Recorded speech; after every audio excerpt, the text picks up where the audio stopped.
ನಮಸ್ತೆ to all. ಈ ಸಂಚಿಕೆಯಲ್ಲಿ ಮುದ್ರಾಯೋಗ ಪ್ರಾಣ ಮುದ್ರೆಯ ಬಗ್ಗೆ ಮಾಹಿತಿಯನ್ನು ಪಡೆಯೋಣ. ಇಲ್ಲಿ ಮುದ್ರೆಗಳೆಂದರೆ ಯೋಗದ ಅಂಶವೆಂದು ಪರಿಗಣಿಸಲಾಗಿದೆ. ಕೈ ಬೆರಳುಗಳ ವ್ಯವಸ್ಥಿತ ಚಲನೆಯನ್ನು ಮಾಡುವುದು. All fingers are so powerful. ಎಲ್ಲಾ ಬೆರಳುಗಳು ಚೇತನದಾಯಕ. ನಾವು ಹೇಗೆ ಎಕ್ಸರ್ಸೈಸ್ ಮಾಡ್ತೀವಿ, ಜಿಮ್ ಮಾಡ್ತೀವಿ, ವಾಕಿಂಗ್ ಹೋಗ್ತೀವಿ, ಫಿಸಿಯೋಥೆರಪಿ ಮಾಡ್ತೀವಿ, ಬೇರೆ ಬೇರೆ ರೀತಿಯ ವ್ಯಾಯಾಮ ಮಾಡ್ತೀವಿ. ನಮ್ಮ ದೇಹದಲ್ಲಿ ಇಲೆಕ್ಟ್ರೋ ಮ್ಯಾಗ್ನೆಟಿಕ್ ಪವರ್ ಇದೆ. ಅದು ಇಲ್ಲಿ ದೇಹದ ಎಲ್ಲ ನರಗಳು ಎಂಡ್ ಆಗುವುದಿಲ್ಲ. ಕೈ ಬೆರಳುಗಳ ಹೊರವಲಯದಲ್ಲಿ ಹೊರಗೆ ಹರಿದು ಹೋಗಿ ವೇಸ್ಟ್ ಆಗ್ತದೆ. ಅದು ಒಳಗಡೆ ಬರಲಿಕ್ಕೆ ನಾವು ಮುದ್ದೆಗಳು ಮಾಡಬೇಕು. ಮುದ್ದು ಅಂದರೆ ಸಂತೋಷ, ದ್ರವ ಎಂದರೆ ಸಂತೋಷವನ್ನು ಒಳಕ್ಕೆ ಸೆಳೆಯುವುದು. ಕುಲಾರ್ಣವ ಗ್ರಂಥದಲ್ಲಿ ಇದರ ಬಗ್ಗೆ ಎಲ್ಲ ಸಾಕಷ್ಟು ಮಾಹಿತಿ ತಿಳಿಸಿದ್ದಾರೆ ಬಂಧುಗಳೇ.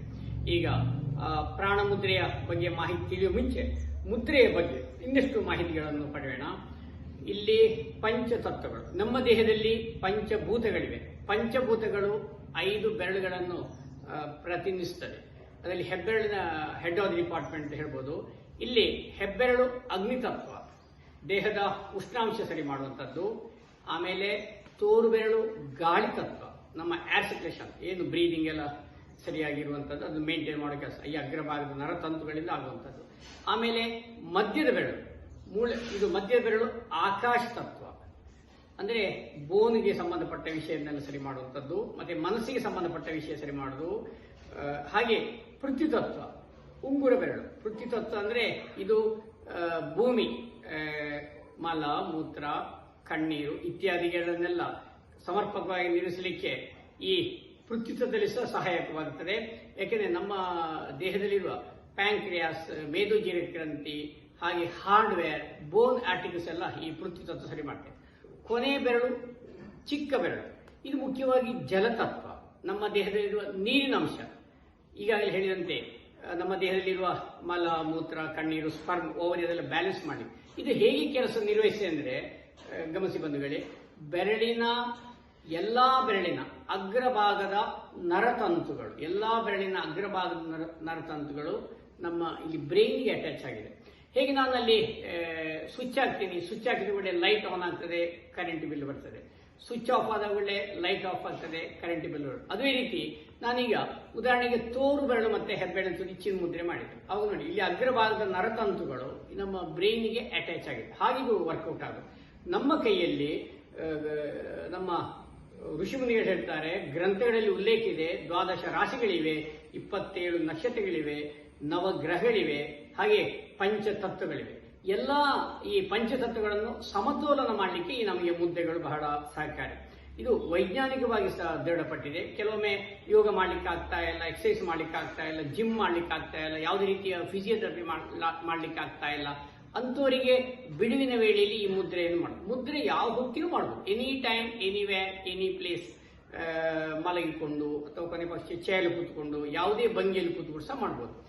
ಆದರೆ ಮುಂಜಾನೆ ಸೂರ್ಯ ಉದಯವಾಗುವ 2 ಗಂಟೆ ಮುಂಚೆ ಮಾಡಿದ್ರೆ ಅದರ ಪ್ರಯೋಜನ ಜಾಸ್ತಿ ಅಂತ ಉಲ್ಲೇಖ ಇದೆ.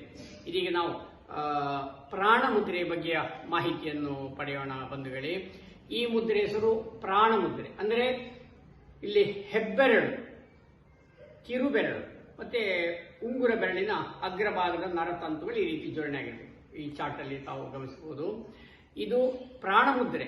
ಪ್ರಾಣಶಕ್ತಿ ಹೆಚ್ಚಾಗಲಿಕ್ಕೆ, ನಿತ್ರಾಣ ಕಡಿಮೆ ಆಗಲಿಕ್ಕೆ, ಆಯಾಸ ಪರಿಹಾರಕ್ಕೆ, ವಿಟಮಿನ್ ಕೊರತೆ ನೀಗಲಿಕ್ಕೆ, ಕಣ್ಣು ಕೆಂಪಾಗುವುದು, ಕಣ್ಣು ಉರಿ ಹಾಗೂ ಕಾಲಿನ ರಕ್ತನಾಳಗಳ ಸಮಸ್ಯೆ ನಿಯಂತ್ರಣಕ್ಕೆ, ನಿದ್ರಾಹೀನತೆಗೂ ಸಹ ಈ ಮುದ್ರೆ ಸಹಕಾರಿ.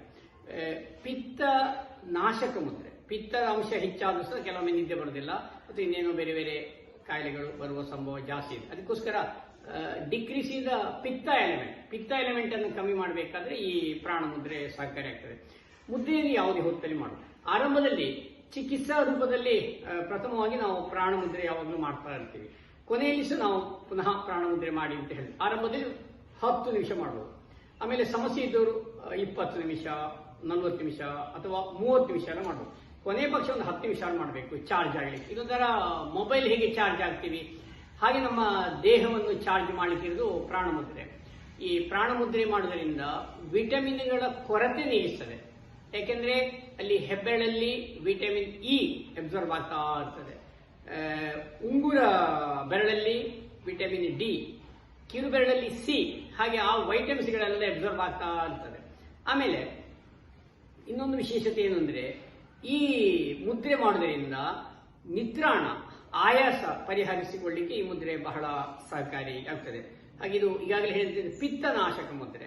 ಈ ಮುದ್ರೆಯನ್ನು ತುಂಬಾ ಟಯರ್ಡ್ ಆದಾಗ, ಆಯಾಸ ಆದಾಗ, ಕೆಲವೊಮ್ಮೆ ಉಪವಾಸದ ಸಂದರ್ಭದಲ್ಲಿ ಸಹ ಈ ಮುದ್ರೆಯನ್ನು ಬಳಕೆ ಮಾಡ್ತಿದ್ದು ಅಂತ ಉಲ್ಲೇಖ ಇದೆ. ಋಷಿಮುನಿಗಳೆಲ್ಲ ತುಂಬಾ ಉಪವಾಸ ಮಾಡ್ತಾ ಇದ್ರು. ಆ ಟೈಮಲ್ಲಿ ಈ ಮುದ್ರೆಯನ್ನು ಬಳಕೆ ಮಾಡಿಕೊಂಡು ಅಭ್ಯಾಸ ಮಾಡ್ತಾ ಇದ್ರು, ಪ್ರಾಣ ಮುದ್ರೆ.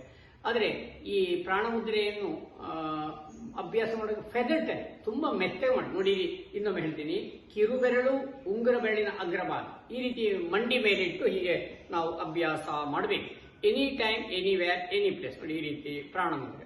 ಪ್ರಾಣ ಮುದ್ರೆಯನ್ನು ಅಧಿಕ ಕಫದ ತೊಂದರೆ ಇದ್ದವರು ಈ ಮುದ್ರೆಯನ್ನು ಅಭ್ಯಾಸ ಮಾಡೋದು ಬೇಡ. ಕೇವಲ 10 ನಿಮಿಷ ಬೇಕಾದ್ರೆ ಮಾಡಬಹುದು. ಯಾಕಂದ್ರೆ ಇದು ಪಿತ್ತನಾಶಕ, ಕಫಕಾರಕ. ಆದ ಕಾರಣ ಕಫದ ತೊಂದರೆ ಇರುವವರು ಕೇವಲ 10 ನಿಮಿಷ ಅಭ್ಯಾಸ ಮಾಡಿ ಸಾಕು ಬಂಧುಗಳೇ. ಹಾಗೆ ಪ್ರಾಣ ಮುದ್ರೆಗೆ ಮಂತ್ರ ಹೇಳ್ಬೋದು. ಮಂತ್ರ ಹೇಳಿದರೆ ಸೌಂಡ್ ಥೆರಪಿ, ಮುದ್ರಾ ಫಿಸಿಯೋಥೆರಪಿಯಾಗಿ ಪರಿವರ್ತನೆ ಆಗುತ್ತದೆ. ಇದಕ್ಕೆ ಮಂತ್ರ ಓಂ ಹಿರಣ್ಯ ಗರ್ಭಾಯ ನಮಃ, ಓಂ ಹಿರಣ್ಯ ಗರ್ಭಾಯ ನಮಃ ಅಂತೇಳಿ ಈ ರೀತಿ ಮಂಡಿ ಮೇಲೆ ಇಟ್ಟು ಬೆನ್ನು ಕುತ್ತಿ ನೇರ ಮಾಡಿ, ಅಥವಾ ಮಲೈಕೊಂಡು ಕುಳಿತುಕೊಂಡು ಪ್ರಯಾಣ ಮಾಡುವಾಗ ಅಥವಾ ಚೇರ್ಲಿ ಕುತ್ಕೊಂಡು ಯಾವುದೇ ಹೊತ್ತಲ್ಲಿ ಸಹ ಮಾಡಬಹುದು. ಮಂತ್ರ ಸೌಂಡ್ ಥೆರಪಿಯಾಗಿ ಪರಿವರ್ತನೆ ಆಗ್ತದೆ, ನಮ್ಮ ಚಕ್ರಗಳು ಆಕ್ಟಿವೇಟ್ ಆಗ್ತದೆ. ಮುದ್ರಾ ಫಿಸಿಯೋಥೆರಪಿಯಾಗಿ ಕೆಲಸ ನಿರ್ವಹಿಸ್ತದೆ. ಯಾರಿಗೆ ಮಂತ್ರ ಬೇಡ ಅವರ ಇಷ್ಟ ದೇವರನ್ನು ಹೇಳಿಕೊಳ್ಳಬಹುದು. ಮಂತ್ರ ಹೇಳಿದರೆ ಇನ್ನಷ್ಟು ಆ ಚಕ್ರಗಳು ಆಕ್ಟಿವೇಟ್ ಆಗಲಿಕ್ಕೆ ಬಹಳ ಸಹಕಾರಿ. ಮಂತ್ರ ಎಷ್ಟು ಹೇಳಬೇಕು? 16 ಬಾರಿ, 32, 64, 108 ಈ ರೀತಿ ಮಂತ್ರ ಪಠಿಸಬಹುದು. ಈಗ ಮಂತ್ರ ಇನ್ನೊಮ್ಮೆ ಕೊನೆ ಬಾರಿ ನೋಡೋಣ. ಪ್ರಾಣ ಮುದ್ರೆಗಿರುವ ಮಂತ್ರ ಓಂ ಹಿರಣ್ಯ ಗರ್ಭಾಯ ನಮಃ, ಓಂ ಹಿರಣ್ಯ ಗರ್ಭಾಯ ನಮಃ, ಓಂ ಹಿರಣ್ಯ ಗರ್ಭಾಯ ನಮಃ ಅಂತೇಳಿ ಮಂತ್ರ ಪಠಿಸಬೇಕು. ಪ್ರಾಣಶಕ್ತಿ ಹೆಚ್ಚಾಗಲಿಕ್ಕೆ, ನಿತ್ರಾಣ ಕಡಿಮೆ ಆಗಲಿಕ್ಕೆ, ಆಯಾಸ ಪರಿಹಾರಕ್ಕೆಲ್ಲ ಇದು ಬಹಳ ಸಹಕಾರಿಯಾದಂತಹ ಮಂತ್ರ ಮುದ್ರೆಗಳು. ಈ ಪ್ರಾಣ ಮುದ್ರೆ ಮಾಡುವ ಮುಂಚೆ ನಮ್ಮ ಬೆರಳುಗಳ ಬಿಗಿತ ಇರ್ತದೆ. ಆ ಬೆರಳುಗಳ ಬಿಗಿತ ಹೋಗಬೇಕಾದ್ರೆ ಫಸ್ಟ್ಗೆ ಬೆರಳುಗಳನ್ನೆಲ್ಲ ಮಡಿಸಿ ಈ ರೀತಿ ಫೋಲ್ಡ್ ಮಾಡಬೇಕು.